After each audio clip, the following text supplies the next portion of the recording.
Assalamualaikum warahmatullahi wabarakatuh. Waalaikumsalam warahmatullahi wabarakatuh. Baik, ini kita mulai lagi tentang materi penjadwalan jangka pendek.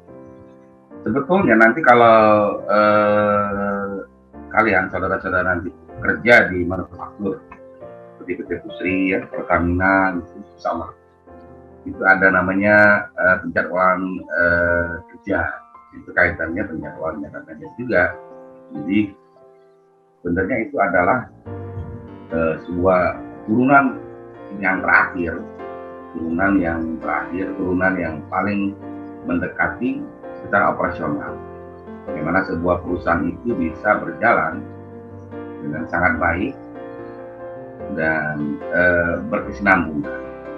Maka manajemen itu yang terlibat dalam operasional dalam kaitan ini manajer operasional atau dikenal dengan general manager. Dia ada manajer, kemudian ada general manajernya. Itu akan mengharuskan untuk dibuat namanya penjadwalan jangka pendek. Ya. Kalau itu kaitannya dengan cara penjadwalan kerja.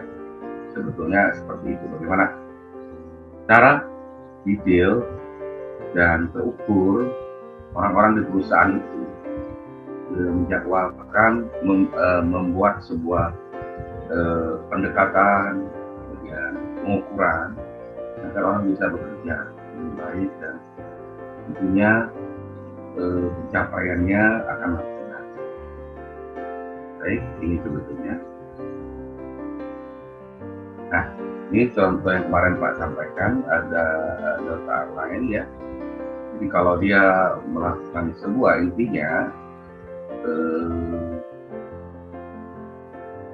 kalau kita tidak menghadapi sebuah penjadwalan yang sudah terukur, maka bisa saja kita mengalami loss of profit ya, kehilangan pendapatan. Tentunya ini akan membuat pembengkakan biaya. Ya. Jadi biasanya dilakukan perubahan penjadwalan yang sehingga ini akan membuat menghemat dan meningkatkan pendapatan yang hilang tadi. Ya. Itu sebenarnya dari contoh kasus yang disampaikan dalam buku Heiser ini.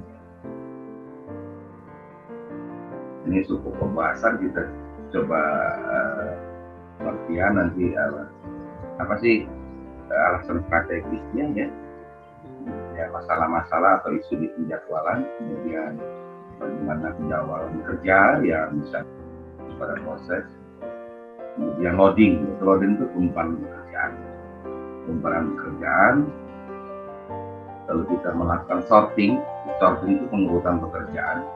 Kita akan memiliki beberapa pendekatan untuk men-sorting sebuah pekerjaan yang mana lebih memungkinkan terjadinya efisiensi dan efektivitas kerja. Lalu penjadwalan kapasitas terbatas, ini kaitannya misalnya sebuah perusahaan di PT Pusri yang beroperasi selama 24 jam, maka dia akan membuat jadwal shift gilirannya tidak terhingga, karena memang jam kerja itu sangat tak terhingga, sehingga dia harus membatasi sebuah penjadwalan dengan melakukan penjadwalan dengan kapasitas terbatas. Ya. Kemudian pelayanan penjadwalan ini kebanyakan ini berada di pasaran perusahaan jasa. Ya. Ini apa sih pengertian awal yang sederhana dari sebuah penjadwalan? Adalah intinya kita melakukan urutan pekerjaan tertentu atas karyawan, bagaimana kaitannya dengan penggunaan material dan mesin, machinery, ya. Jadi karena sendiri kan ini adalah suatu order dari karyawan karena mendampingi semua pekerjaan yang ada di manufaktur tersebut, ya. Dan memang ini akan diukur dalam basis yang harian atau jam. Ya, kalau di pelayanan perusahaan jasa itu ada namanya perusahaan yang itu ya, event organizer, dan mereka biasanya kalau perusahaan-perusahaan jasa seperti itu dia mengukur juga sampai kamar di kalau kalian kerja di event organizer misalnya, itu kalian akan tahu itinerary ya, atau rundown acara. Jadi ini sebenarnya didasari sebuah pendekatan ilmu seperti ini ya. Ini memang kaitannya ini dengan sumber daya manusia lebih kuat dan cenderung. Nah, ini jadi alasan kepentingan strategisnya ya, dari sebuah penjadwalan jangka pendek atau penjadwalan kerja secara pendek, secara soft ini ya. Ini adalah mengantisipasi sebuah pergerakan barang dan jasa dan pada sebuah fasilitas akan menjadi lebih cepat. Bisa juga kaitannya juga nanti terkait dengan delivery ya, pengiriman yang lebih cepat, yaitu itu akan mempengaruhi terhadap penjadwalan tadi ya. Dan penjadwalan ini butuh suatu komitmen ya. Jadi komitmen yang realistis ya, tidak menghasilkan beberapa delivery atau hubungan antara satu SDM dan satu sumber daya manusia, satu pendalam lain itu akan dapat diandalkan. Ini isu-isu penjadwalan ya. Jadi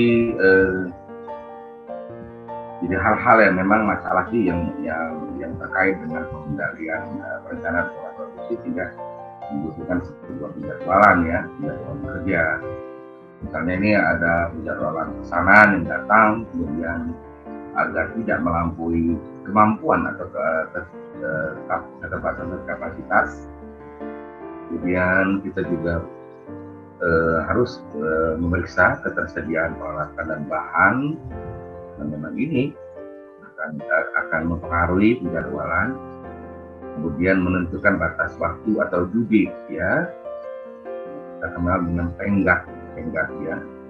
Dan kita dengan melakukan tenggat ini kita dapat melihat apakah sebuah pekerjaan itu mengalami keterlambatan atau tidak ya. Kemudian kalau di manufaktur ada namanya barang dalam proses ya, working process namanya. WIT namanya, in process itu bang, itu biasanya juga dilihat seberapa jauh barang yang setengah jadi ya, barang yang belum jadi tapi setengah jadi pada saat pekerjaan itu alami tenggat waktunya ya. Kemudian umpan balik, yang penting adalah sebuah umpan balik ya pada aktivitas pabrik produksi. Dan umpan balik ini kita dapat memanage bagi penjadwalan yang berkesinambungan. Kira-kira seperti itu ya.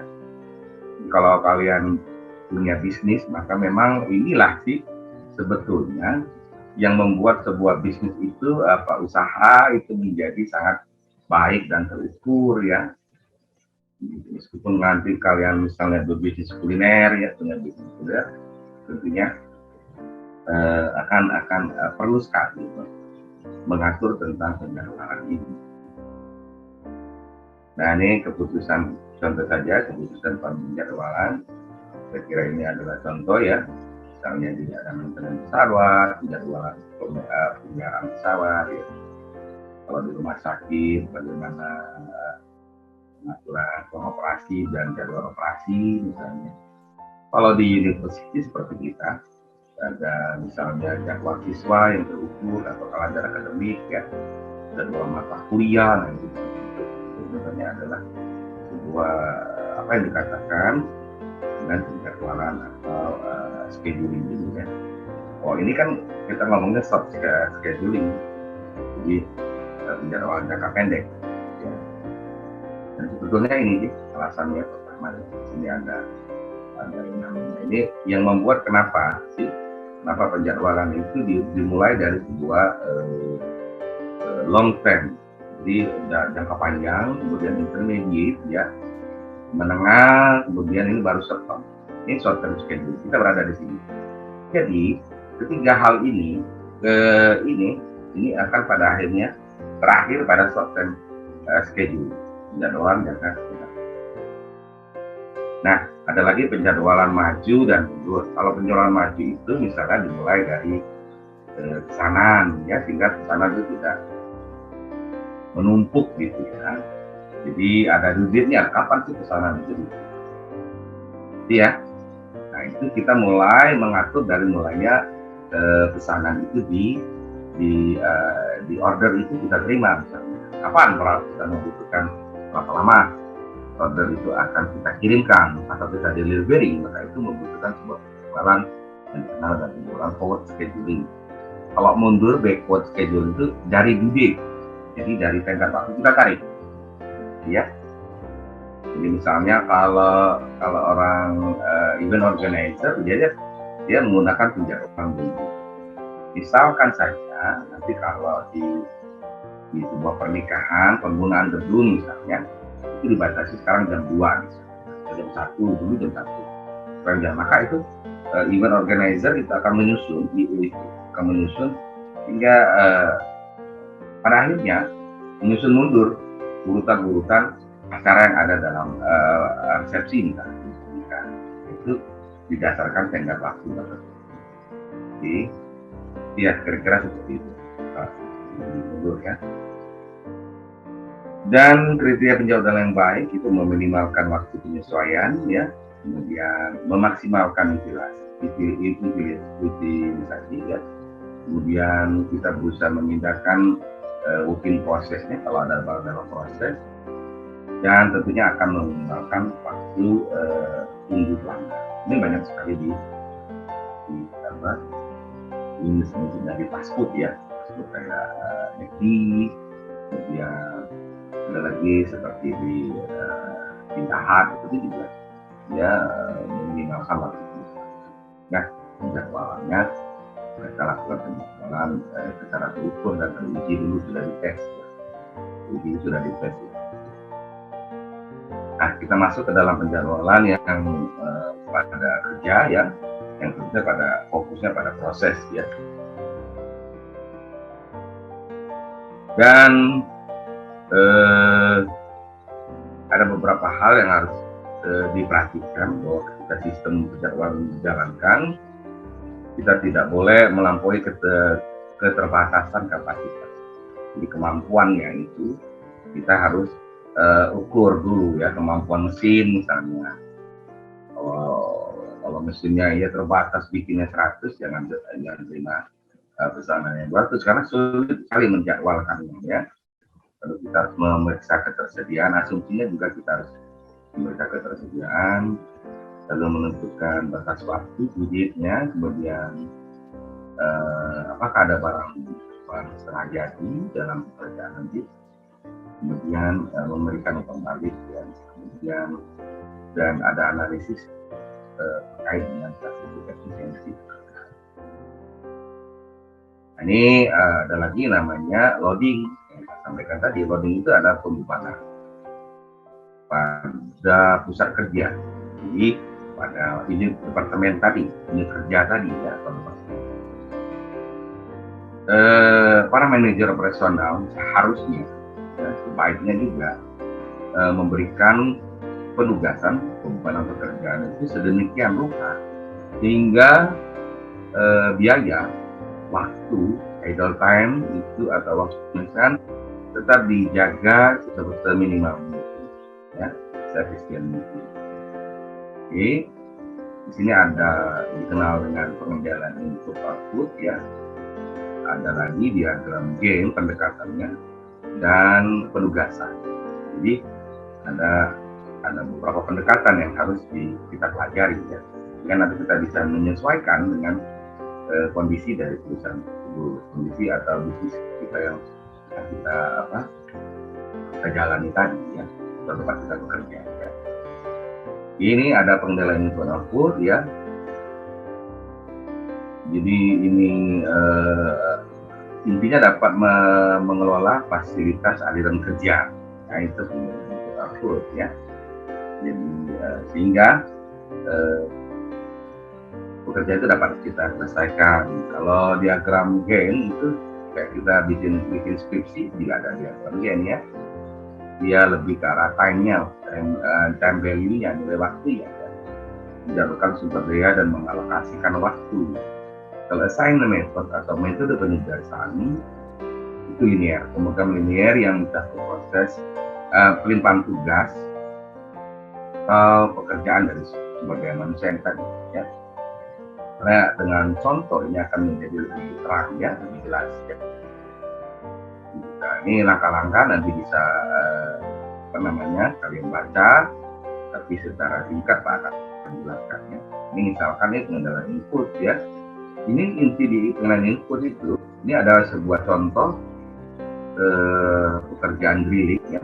Drilling itu adalah pekerjaan yang DNC machining itu drilling itu sebuah perusahaan yang memang misalnya membuat targetan pekerjaan membuat pagar pintu misalnya ya, dari logam dan material lainnya ya.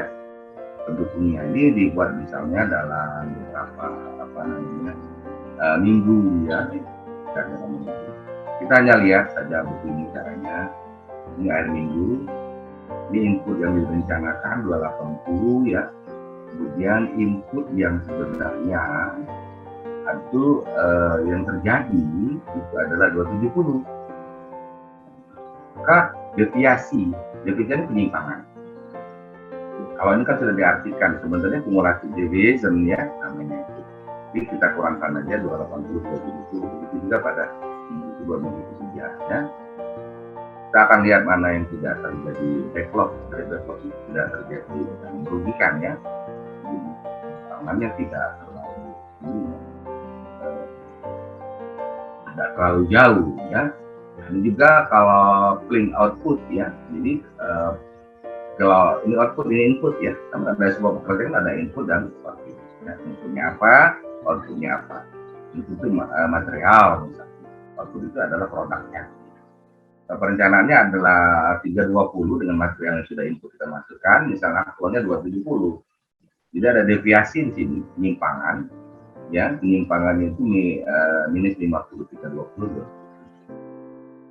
Nah, untuk perubahan melihat apakah ada backlog atau tidak, maka ini tinggal dikurangkan saja, misalnya input dengan aktual outputnya 270 dikurang 270 atau ini 250 dikurang 270 sama dengan minus 20. Oke, gitu ya. Jadi kita lihat ternyata yang paling baik pada saat kapan gitu, sehingga ini akan mengukur ya kemampuan dari setiap pengendalian input ini akan mengukur keterbatasan yang kita miliki dari SDM kita ya. Ini pengendalian input output. Kemudian yang berikut diagram komponen Gann. Jadi Gann ini adalah kayak kita diagram penjadwalan saja ya. Kalau ini perumpamaan, kalau nanti ada diagram penjadwalan Gann, kalau ini terhadap pekerjaan yang dilakukan pada sebuah job order. Job order itu bisa melibatkan SDM, karyawan dan mesin ya. Sebuah job order, sebuah pekerjaan dalam sebuah manufaktur pabrik. Kalau pengalaman Pak waktu di industri dulu itu namanya job order ya. Job order itu misalnya pekerjaan 349 itu job order. Kodenya itu 349. 349 itu adalah nomor yang ada di formulir order kerja misalnya. Ya. Dan ada pekerjaan logam, ada pekerjaan mekanikal, ada lagi elektronik, ada pengecatan. Jadi ada unit kerjanya ya. Ketika di hari Senin itu pekerjaan logam itu orang dan mesin yang ada job order yang ada di 349 ini, di sini dia bisa mengerjakan, maka di Selasa dia akan bisa mengerjakan di Selasa dan Rabu. Oke, kemudian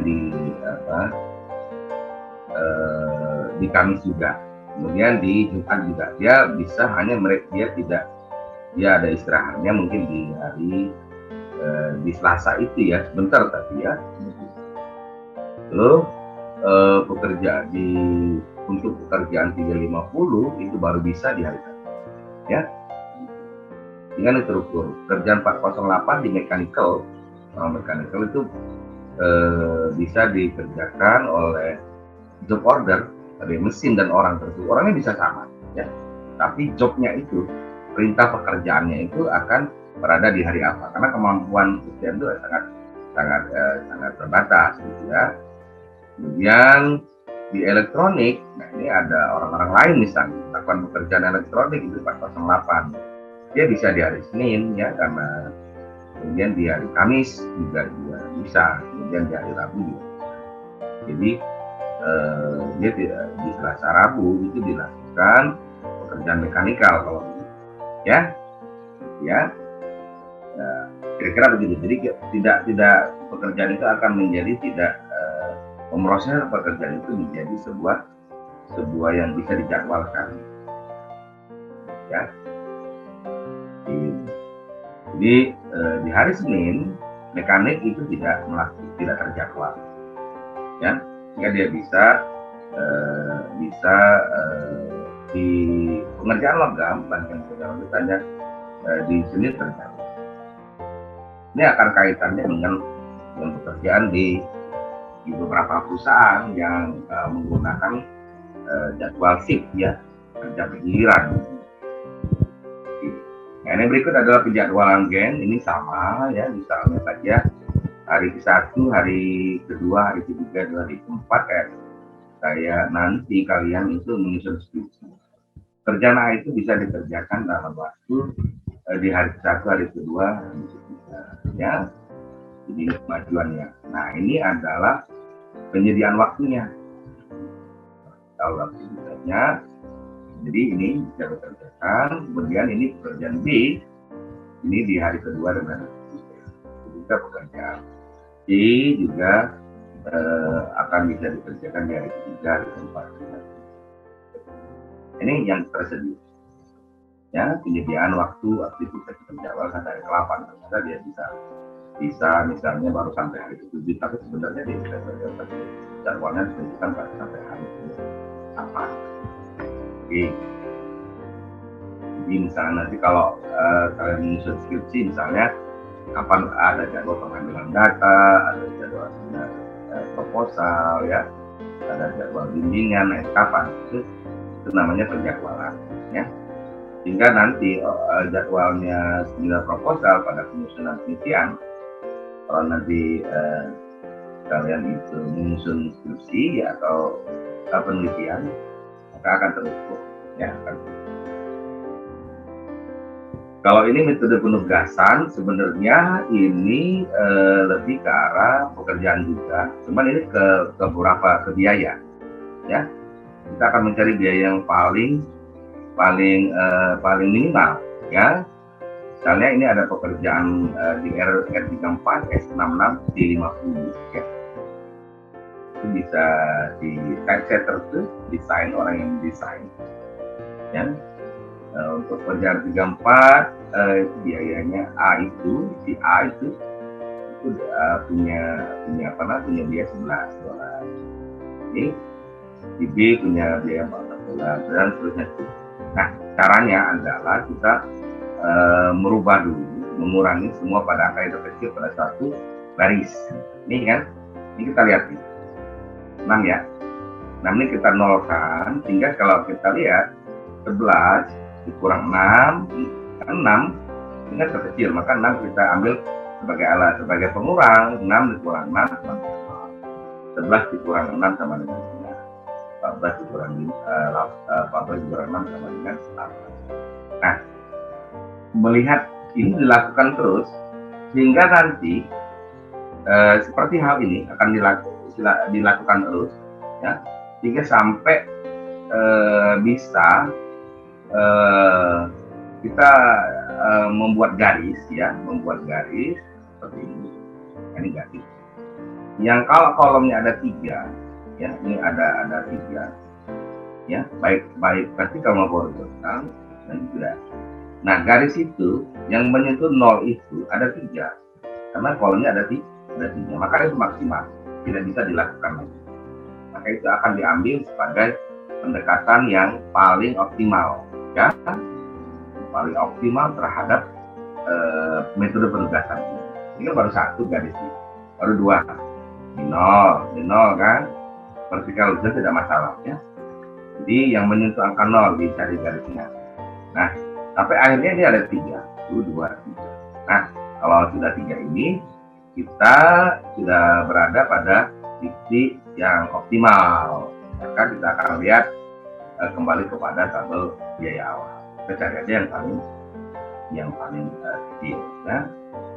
Kalau kita lihat, kita kembali kepada tabel awal. Di sini ada 6, oke. Ya, ada apa namanya, untuk pekerja 6, kemudian ada 10, ya. Ada 10 yang lebih, ya, di 6, 10, karena ini apa, di kolom ini 10, di kolom ini 6, ya. Kemudian untuk kolom ininya ada 9, sehingga yang minimalnya ada 25, maka yang diambil. Dan demikian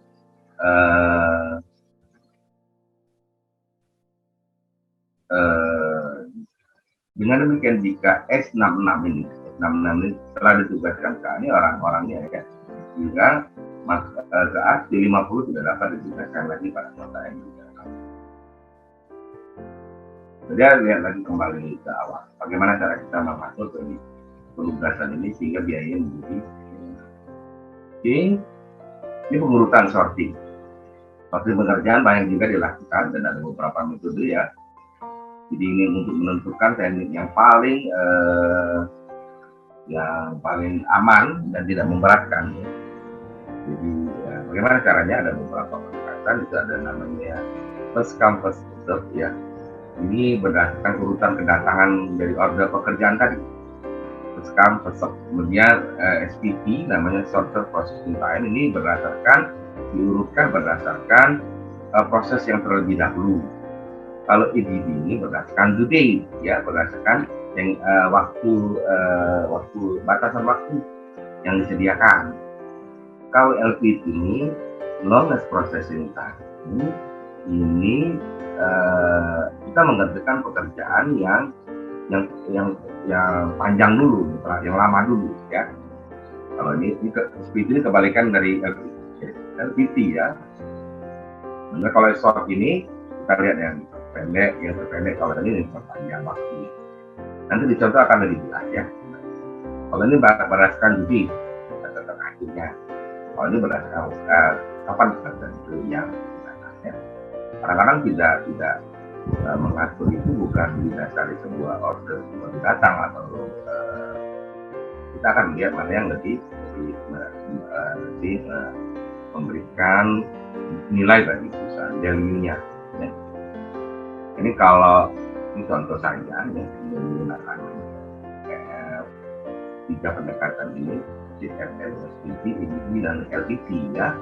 Ini ada sebuah pekerjaan, ada waktu pengerjaan, ada batasnya, batas akhir pekerjaan. Oke, ini pekerjaan A, waktu pekerjaannya adalah 6, ya, 8L, ya. Sampai hingga saat ini masih jelas, ya, suara Pak? Masih, Pak. Oke, ya, Pak, lanjut lagi. Nah, kita lihat bagaimana pendekatannya satu persatu, ya. Dengan FGMS, karena FGMS kan didasari mana yang dulu datang, ya. A sudah datang, B urutannya seperti itu, B urutannya kan A, B, C, D, E urutan pekerjaan baru. Nah, kita aliran waktunya 6, ya, aliran waktu ini clue-nya 6. Ini 6 tambah 2 8, ya. Kemudian 8 ditambah 8 16 seperti ini, ya. Kemudian 16 ditambah 3 8, ini waktu yang dihasilkan, tinggal jumlah waktunya itu ada 77. Nah, ini adalah due date, batas waktu. Jadi sebuah pekerjaan itu diberi batas. Jadi kalau kalian bekerja, hari kapan ada ditanya oleh atasan kalian, nanti atasan kalian akan mencatat batas waktu. Apa bisa diselesaikan? Terus kalau kalian akan menjawab 3 hari, Pak. Nah, kalian itu batas waktu. Jadi kalau kita lihat ini pengerjaannya 6, batasnya 8, maka tidak ada keterlambatan. Jadi ada 8 ya, kemudian batas waktu 6 ditentukan, ada keterlambatan 2, sehingga totalnya menjadi 11 keterlambatan. Jadi ini ada 11 ya, kita bandingkan, kita catat saja ada keterlambatan 11 hari ya. Jadi ada rumus-rumusnya untuk mengukur efektivitas. Ini ada rumus ini, waktu bisa rata-rata, ada utilisasi metrik. Ya. Ini itu sebagai pengukuran tambahan lagi. Kemudian jumlah pendekatan ini akan diukur pada setiap pendekatan dalam sorting pekerjaan. Nah, kalau kita lanjut ke SPT, short processing time, itu ini adalah didasarkan waktu yang paling pendek. Kita lihat kan, waktu paling pendek adalah B, D, A, C, E. 2, 3, 6, 8, 9. C, 2, 3, 6, 8, 9. Sehingga kalau kita hitung dengan kondisi cara yang sama pada FGFS sebelumnya, kita mendapatkan keterlambatan sebanyak 9 hari. Sudah berkurang ya. Dari metode FGFS ini kan keterlambatannya 11 hari. Pokoknya pekerjaannya keterlambatannya 9 hari. Lalu kita ukur dulu lagi dengan IDD. IDD ini ya, ada yearly due date ini, kita mengukur pada batas waktu yang paling pendek. Yang paling pendek itu yang paling singkat. Kalau kita sudah ukur, ternyata ukurannya adalah B, A, D, C, E. Yang pertama, batas waktu yang paling pendek itu ada pekerjaan B, pekerjaan A, pekerjaan B, pekerjaan C, pekerjaan C. Dan dengan cara yang sama, kita menghitungnya terjadi keterlambatan sebanyak 6 hari. Dan kita bisa ukur ya, ini keterlambatan rata-ratanya 1,5 ya. Ini 1,8, ini 2,2. Ini lebih kecil ya. Lalu terakhir adalah LPT, longest processing time. Ini berdasarkan proses waktu pekerjaan paling lama. Dan tadi keterlambatan paling lama. Maka yang terbaik adalah IDD-nya, karena keterlambatannya 6 hari. Kita menunjukkan berdasari batas waktu pekerjaan. Mana yang waktu pekerjaan yang paling mendesak? Ya, itu IDD ya, itu pengurutan sorting. Yang berikut rasio kritis ya, yang dinamakan pendekatan ini adalah critical ratio ya, cara pengurutan ya, yang menggunakan angka indeks ya, sehingga kita dapat membagi waktu yang tersisa yang batas pekerjaan dengan waktu yang tersisa remaining, waktu yang tersisa ya. Contohnya ini Pak, ini ada. Nah, tinggal kita lihat batas waktunya, misalnya ada pekerjaan A, B dan C, batas 30 ya. Duditnya ya. Dudit itu batas waktu pekerjaan yang disepakati atau ditentukan ya. Ada yang terpisah adalah ternyata yang terpisah dari dudit ini Pak.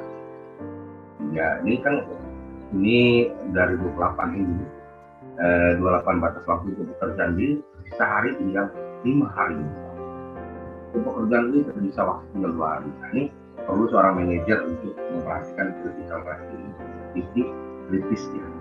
Maka kalau kita lihat, kita lagi pakai rumus ini kan, katakanlah hari ada 25 misalkan kan, 30 hari kerja satu rumah karena libur minggu ya, 30 dikurang 25 dibagi 28 dikurang 25 kan ini hari, dibagi hari, dibagi remaining time ya, remaining itu waktu yang tersisa ya, hari kerja dibagi 27 dikurang 25, ini kerjaan ini ya. Ini 20 per hari ya, 14 bulan dibagi 2 waktu tersisa. Maka dari sini kita dapat urutan prioritas. Maka kita kerjakan dulu pekerjaan B, lalu surat pekerjaan C, lalu pekerjaan A. Itu menggambarkan sebuah pendekatan ketika kita dihadapi sebuah pekerjaan yang kritis, juga pekerjaan yang kritis. Katakan saja nanti kalian harus dihadapi sebuah bidang pekerjaan yang sangat membutuhkan waktu yang sudah terbatas, maka menggunakan pendekatan nasib kritisnya, mana yang kita dulukan untuk mendahulukan, mana yang kita dulukan, karena kita bingung mana sih pekerjaan kita. Jadi dengan waktu yang terbatas, kayaknya menggunakan. Ini aturan Johnson, ini kita lewatkan karena memang kita dipelajari pada konsentrasi nanti yang kita UTM kita akan lebih pas lagi mengenai Johnson Rule ini ya. Oke, nah ini penjauhan kapasitas terbatas ini mengarah kepada komputer ya, jadi menggunakan sebuah penjadwalan menggunakan sebuah software ya, sebuah aplikasi. Ini ada sekali ya. Dan penjualan kapasitas terbatas ini akan kaitannya sangat sama dengan penjualan kapasitas hingga yang sudah Pak sampaikan tadi atau shift jadwal berdirinya ya. Banyak kan orang mengatur juga jadwal shift mirip jadwal itu juga menggunakan aplikasi kan. Nah ini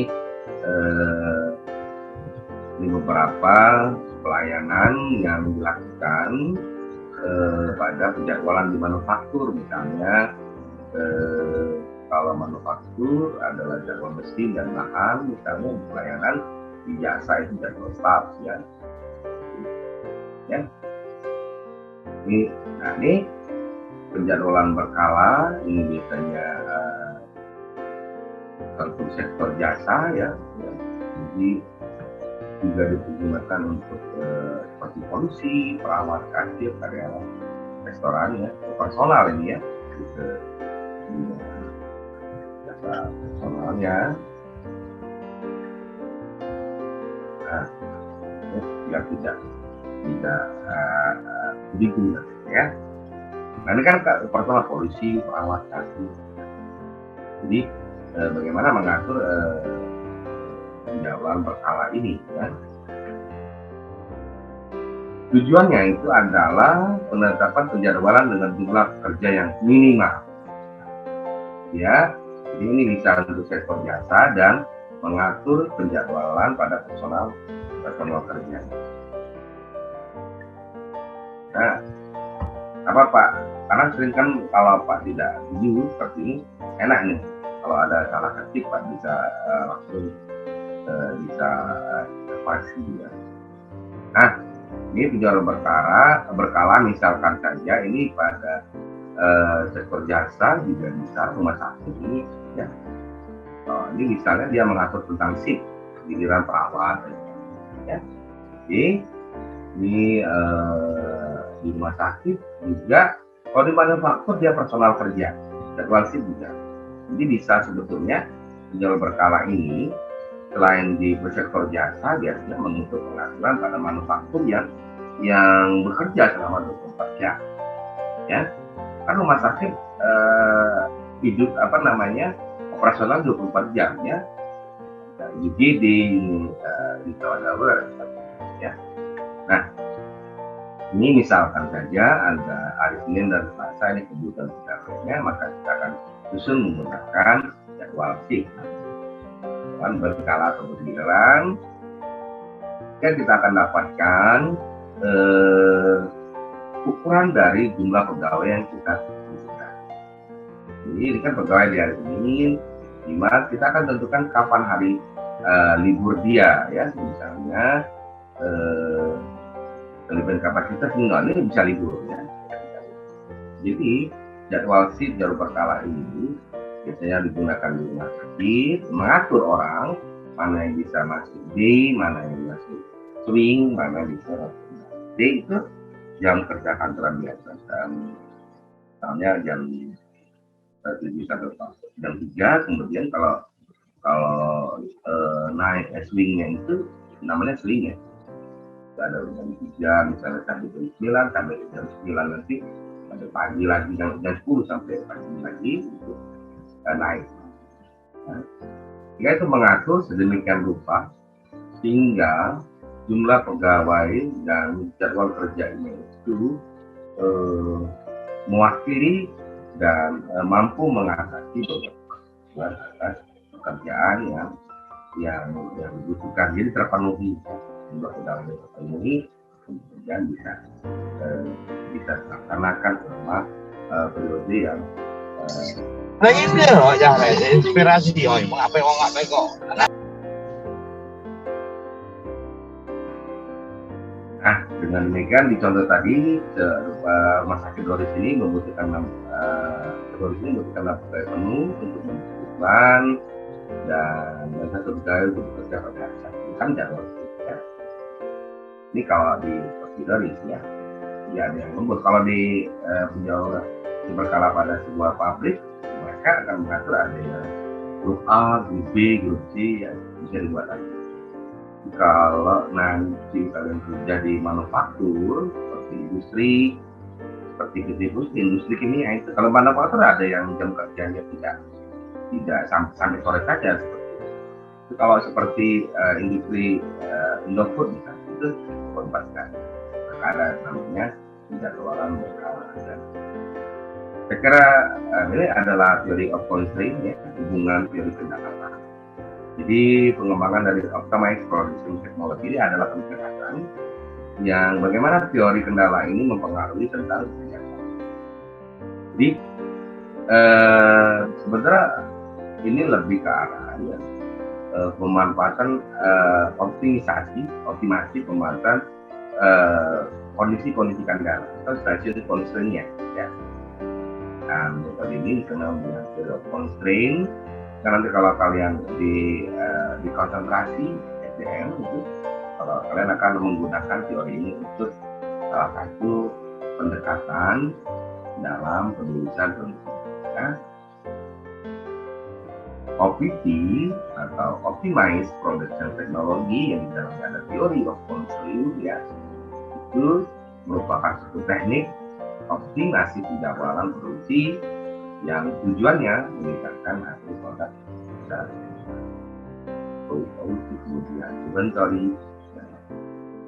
Nah, nanti kalau di konsentrasi SDM di kuliah konsentrasi akan lebih didalami lagi ya penjadwalan, karena biasanya menjadi alat ukur pendekatan dengan berkonsentrasi pada human resource ini saja yang bisa Pak sampaikan. Ini adalah tugas yang akan kami kerjakan pertemuan 13 ya. Kalau belum mengerjakan tugas di pertemuan 13, silakan digabungkan untuk pertemuan. Kita hanya membuat soal lain terkait dengan yang telah kita sampaikan tadi awal-awal. Dan ini memang ketiga ini sangat baik digunakan dipelajari biasa di kepala kerja yang akan digunakan oleh perusahaan untuk mengerjakan beberapa pendekatan dalam penjadwalan jangka pendek atau penjadwalan kerja. Demikian saja ya. Kita kembali ke ruang Zoom kita. Assalamualaikum warahmatullahi wabarakatuh.